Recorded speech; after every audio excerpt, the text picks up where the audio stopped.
котельную они хорошо сделали. Видите, это не ванная комната, котельная, плитку обшили, естественное освещение, дверь, все располагается.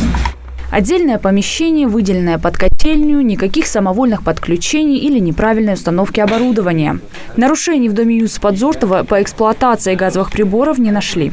Приток воздуха, отток, вентиляция, все у них соответствует. Дымоходы тоже соответствуют, как бы у них все здесь хорошо.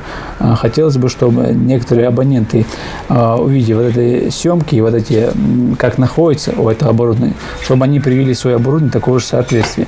Но даже это не застраховывает от утечки газа. Почувствовать его можно только, когда он накапливается в ограниченном пространстве. Проверить наличие газа несложно. Достаточно простого мыльного раствора. Начинает пениться, если есть утечка газа. К частным проверкам газовых служб хозяин дома относится с пониманием, ведь непоправимых случаев с отравлением угарным газом в регионе фиксируют регулярно. Особенно в зимний период, поэтому нужно быть всегда начеку. لا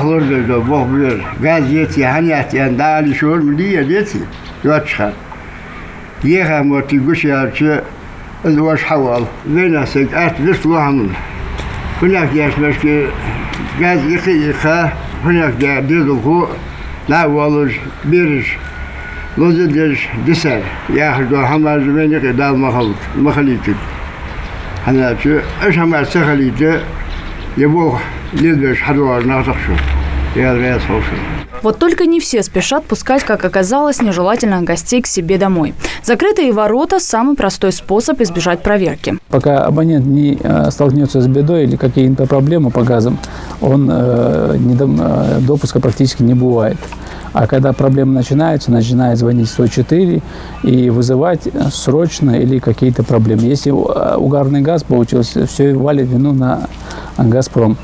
Это результат того, что людей не допускают сотрудников к своим газовым оборудованиям для проверки.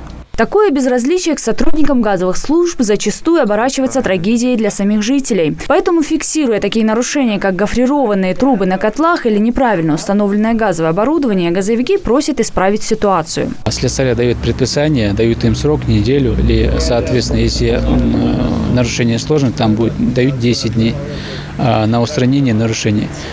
Если оборудование стоит в незаконном положении, в ванной комнате стоит, или не соответствует ГОСТам или нормам, слесарь отключает от газификации им непосредственно это оборудование и пломбирует его.